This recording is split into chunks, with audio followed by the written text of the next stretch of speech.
The story of Robert the Doll is one of the most famous and eerie haunted doll legends, known for its unsettling history and alleged curse.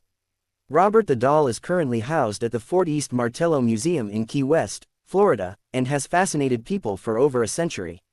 In the early 1900s, Robert the Doll was given to a young boy named Robert Eugene Otto, who lived in Key West with his family. The doll was reportedly a gift from a servant who worked for the Otto family.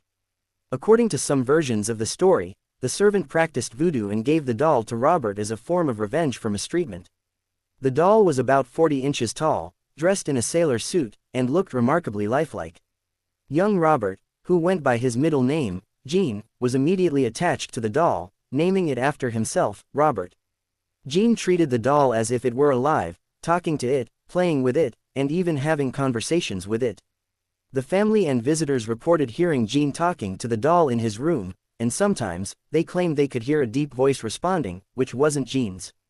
It wasn't long before the Otto family began experiencing strange and frightening occurrences.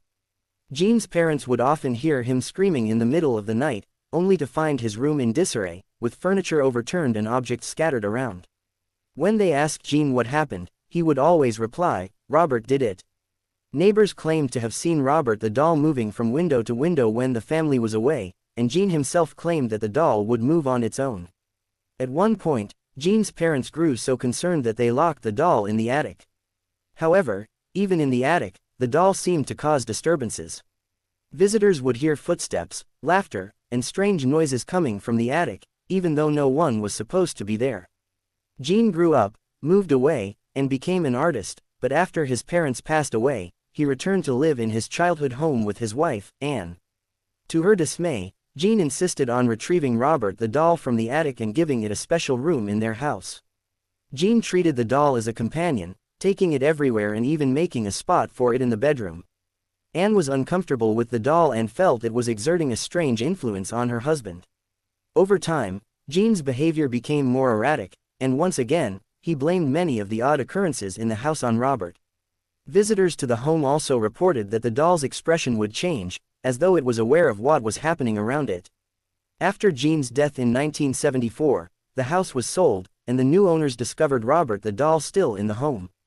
They experienced many of the same bizarre happenings, such as the doll moving on its own and unsettling laughter echoing through the house. Finally, the doll was donated to the Fort East Martello Museum, where it remains today in a glass case. Despite being locked away, Robert the doll's legend continues. Visitors to the museum often report strange incidents after taking pictures of the doll without asking for permission, as it is believed that Robert curses those who disrespect him. Many people who have taken photos or made fun of Robert later write letters to the museum, apologizing and asking for forgiveness, hoping to lift the curse. The museum keeps a collection of these letters on display. Some believe Robert the doll is possessed by a malevolent spirit or has been cursed through dark magic. Whether people believe in the supernatural or not, the story of Robert the doll has left a lasting impression, with many convinced of his eerie powers.